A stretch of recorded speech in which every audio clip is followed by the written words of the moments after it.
پھر ہم نے اس واقعے کو اس زمانے کے اور اس کے بعد کے لوگوں کے لیے عبرت اور ڈرنے والوں کے لیے نصیحت کا سامان بنا دیا۔ اور وہ وقت یاد کرو جب موسیٰ نے اپنی قوم سے کہا تھا کہ اللہ تمہیں حکم دیتا ہے کہ تم ایک گائے ذبح کرو۔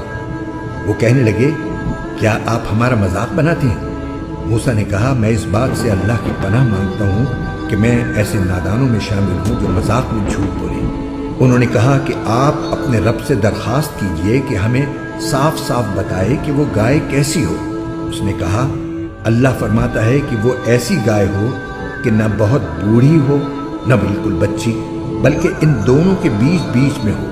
بس اب جو حکم تمہیں دیا گیا ہے اس پر عمل کر لو۔ کہنے لگے، آپ اپنے رب سے درخواست کیجئے کہ ہمیں صاف صاف بتائے کہ اس کا رنگ کیسا ہو۔ موسیٰ نے کہا، اللہ فرماتا ہے کہ وہ ایسے تیز زرد رنگ کی گائے ہو جو دیکھنے والوں کا دل خوش کر دے۔